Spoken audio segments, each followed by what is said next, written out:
Hey everyone, it's Richard Solomon. I'm really glad you could join me, and let me say good morning, good afternoon, good evening, good night, depending on where you're viewing this and where in the world you're viewing this. I wanted to make a quick video based on a call I received yesterday evening, more into night. And this was from someone who is interested in becoming a consultant. He wants to strike out on his own. He wants to do his own thing. Very, very intelligent young man. And his question to me is, how do I know if it's the right time, if this is what I'm supposed to do?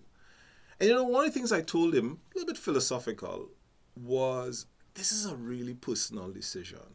There are many pathways that you can take, depending on your life stage, depending on your financial situation, depending on your family situation, depending on your own aspirations. What do you want for yourself? This is a really, really, really personal decision that you have to make.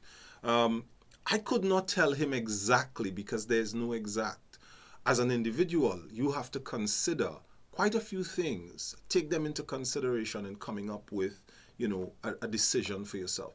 But what I will say to you is if you're looking at becoming a consultant, or growing your consulting practice, you're a freelancer, you want to be an entrepreneur, one of your biggest assets is going to be your mindset.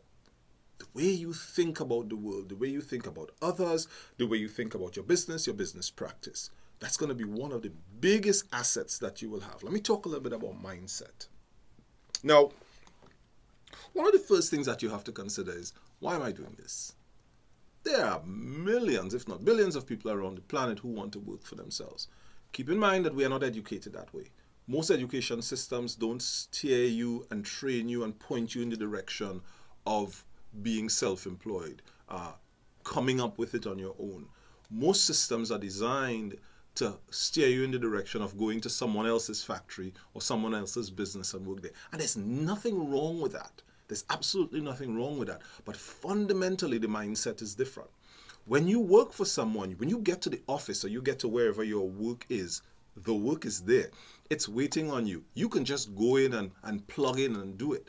But when you work for yourself, when you are an entrepreneur, there is no work there. You've got to go out, find it, make it, locate it, get it going, start it up, keep it moving, make sure it gets done. And sure, you're going to hire some people eventually as your business grows to help you, but you're still going to be the one that goes out there and makes sure it gets done. So you've got to have that subtle shift. And if I were to be really honest with you, it's not a subtle shift. That's a pretty big shift in thinking, in the way work gets done. The other thing that you have to be concerned about regarding mindset is your comfort zone. If you're comfortable, more than likely you're not growing. The way I like to say it is, if you went to the gym and maybe you're going to do some workout and you say, oh, I'm going to get strong and I'm going to get, I'm going to get lean. Oh, that's wonderful. And they gave you 5-pound weights to work on day 1. You went back on day 2 and they gave you the same 5-pound weights. That's not too bad. And then the trainer on day 15 gives you the same 5-pound weights. And then after 6 months, you're still working on 5-pound weights. Well, guess what? Now you have been comfortable all that time, but you have not grown. You remain within your comfort zone, and you probably should get a refund. If you're in your comfort zone, you're not growing. Let me tell you how growth works. You start in your comfort zone, and you stretch outside of it just a bit. And you work and work and work and get stronger in the new zone, in the discomfort zone. And guess what happens? The discomfort zone becomes a new comfort zone. But you've got to be prepared to step out of your own comfort zone. If you remain there, you're not going to grow. Next one, motivation. Well, here's the thing. When you get up in the morning as an entrepreneur, as a freelancer, as a consultant, you work for yourself, you have to find something within you that gives you steam. Your motivation is your internal engine that gives you steam to go. That is self. It has to come from the inside. It's connected to your why, certainly, whatever your reason is for doing it. But you've got to find that within you somehow. And despite what people think, money is important, but it doesn't always continuously give you the steam, the impetus, the push, the drive to keep going. You've got to find something, you've got to locate something deep within you, deep inside, that helps you every day to get up and do it again. Even when you're tired, even when you have to step out of your comfort zone, even when you don't feel like it. Because remember, let me add this around mindset. Feeling, emotions are nothing more than a number of chemicals in our brain. That's all they are. We call those emotions, the way the chemicals are in our brain. And if you went with how you felt about something in order to be successful, then many of us would never get beyond where we started.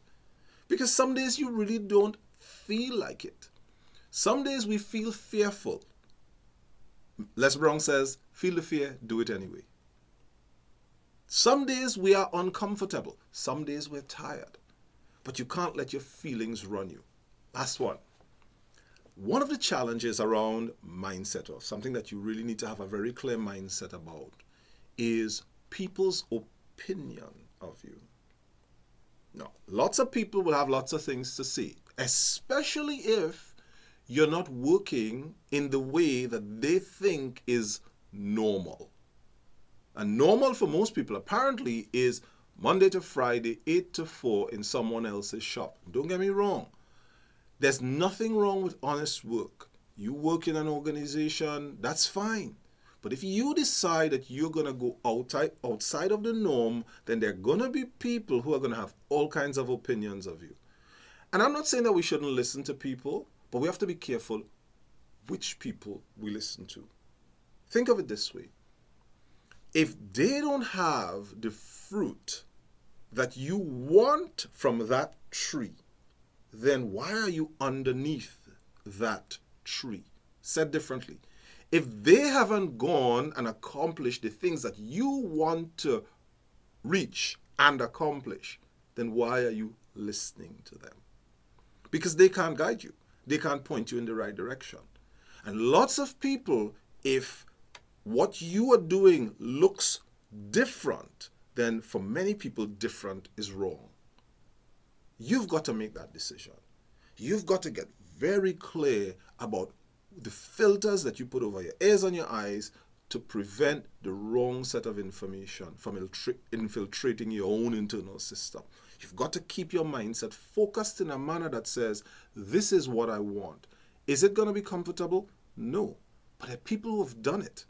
There are people who've built their own businesses, their own practices, and have done it for decades and continue to be successful. And if someone has done it, it can be done. But you've got to guard that mindset. You've got to make sure that you're focused on what you want to accomplish. Get very clear on what is your why. Being willing to be outside of your comfort zone. Have that engine on the inside, that self-motivation. And be careful of whose opinions you listen to. These are some critical mindset pieces and tips that you need to pay attention to be successful as an entrepreneur, to be successful as a consultant. Glad you could join me. This is Richard Solomon. Look forward to seeing you another time.